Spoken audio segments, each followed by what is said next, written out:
È il grande giorno di Padova-Inter allo Stadio Appiani per la terza giornata del campionato di Serie B femminile. Le biancoscudate ospitano la formazione nerazzurra per un big match che si gioca proprio nel tempio del calcio padovano. Dopo il minuto di riflessione per sensibilizzare sui fatti della Shoah si parte e il Padova inizia subito fortissimo. Dopo 1 minuto e 20 secondi va subito al gol con questa perla di Claudia Saggion. Sono bravissime le biancoscudate a recuperare palla dopo una rimessa laterale a sfavore. Ferrato al rientro dopo 5 mesi serve e Saggion che con questo destro meraviglioso infila sotto l'incrocio dei pali. Parte benissimo la partita per il Padova, anche perché l'Inter è un osso durissimo, la corazzata è, da quel che si dice, la favorita alla vittoria finale e lo dimostra perché nel primo tempo attacca subito a testa bassa cercando il pareggio, cerca di sfondare soprattutto sulle fasce, soprattutto anche con Regazzoli che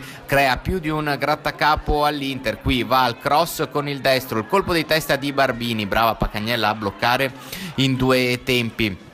Ancora l'Inter con il Padova che comunque si difende molto bene, deve costringere a forzare la giocata le formazioni nerazzurre. Qua ancora una parata di Pacagnella con i piedi, ma il Padova non si difende solamente, prova anche a colpire in contropiede. Forse l'occasione migliore del primo tempo capita sul destro di Claudia Ferrato che qua tira una bomba ma non inquadra la porta perché da posizione un po' troppo defilata. Poi Capitan Baresi, serve ancora Regozzoli, un dribbling, il tiro con il sinistro, la palla sibila il palo di Pacagnella allo scadere del primo tempo. Ancora Reguzzoli, il cross, colpo di testa di Baresi, qua un altro brivido. Si arriva nel secondo tempo e la pressione dell'Inter cala leggermente, il Padova sente di poter cullare l'impresa e al 24esimo minuto va anche vicinissima al 2-0. Catuzzo per Ferrato, il sinistro sfiora l'incrocio dei pali, sarebbe stato il ritorno al gol per Claudia Ferrato. C'è da soffrire però fino alla fine, prova la rovesciata, la neoentrata Marinelli ma